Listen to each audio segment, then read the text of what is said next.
From this colonel who said this, the Army is not a sociological laboratory. To be effective, it has to be organized, trained according to the principles which will ensure success. Experiments, blah, blah, are a danger to efficiency, discipline, morale, and would result in ultimate defeat. Is this essentially what you're saying?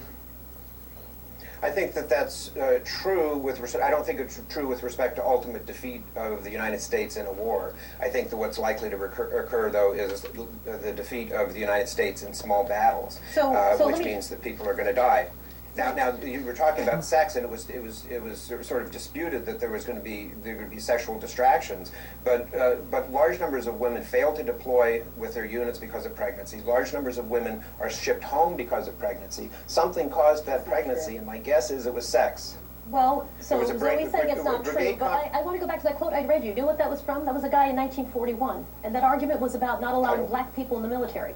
That was his exact argument of why black people should not be allowed in the military, because it's a danger to efficiency and discipline and morale and will result in ultimate defeat. So it sounds to me like that's kind of that's a pretty weak analogy, though, because race and sex are different. Race is, of course, biological. That's why black parents have black children. And white Gender isn't biological? But the reason for the exclusion of blacks had nothing to do with the biological differences. It had everything to do with the social construction that we put on them, and the view of white superiority and racial inferiority, which led to segregated schools, segregated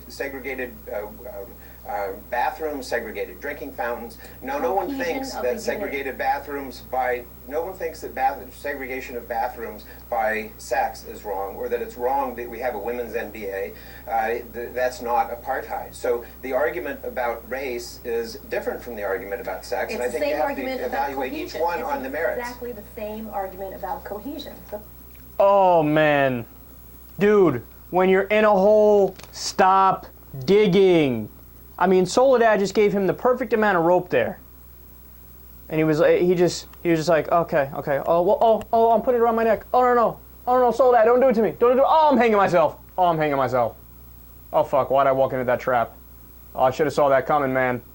Oh, I should have saw that coming, dude. That is exactly right. You know, we covered a story not too long ago. That was about.